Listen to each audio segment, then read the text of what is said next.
It was my stupid mistake. Fast forward a few years, around 1999-2000, husband retired from the AF and we moved back to the previous base we were stationed at, and were best friends with this couple, yes, that asterisk couple. G and I were still talking to each other, but it was never, ever in a asterisk shul manner. That's one of the reasons I loved him so much. He was never disrespectful and we could share anything with each other. He was actually giving me advice on what I could do to better my marriage. I was heavy into journaling at this time and, well, I had too much trust in my spouse. He asked me one evening if I loved him, out of the blue. I said, of course I do, why are you asking me this? He said my journal fell off the desk, and he read the pages where I said that G was probably the love of my life then. Yay, my journal just fell open to that page. What he neglected to read was how much I loved my husband, now, and wanted things to work out between us. So, this is pretty much the segue into how my, now, ex-husband's affair with my other best friend started.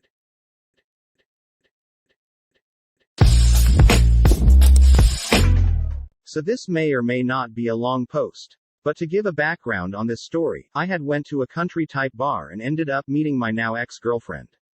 She, accidentally, bumped into me. I ended up talking to her and then bought her a drink.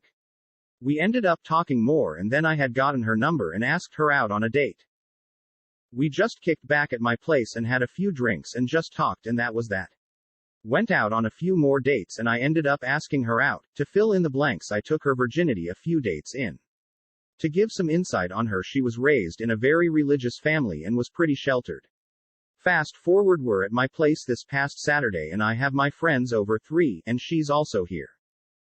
Well, she ends up drinking a lot of liquor and gets kinda of blacked out drunk. I haven't been drinking much, so I'm basically just taking care of her and making my buddies mixed drinks.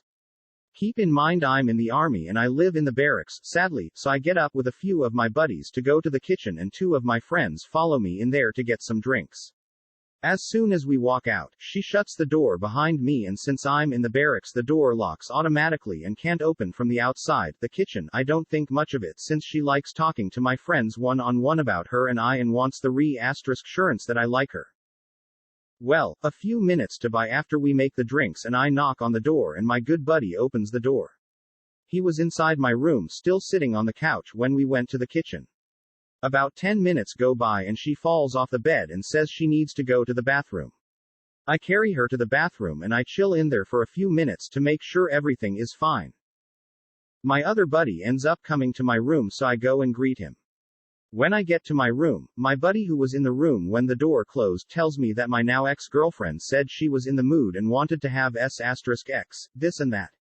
I end up asking them to leave quick and I try to confront her about this. She ends up confirming, on video, that it happened, and at this point I'm pretty hurt. I end up driving her home and made sure she made it in safe. I end up basically breaking it off right there and go out to the clubs with my buddies to forget about it. Later she ends up coming back to try and fix things between us and says that he came on to her this and that.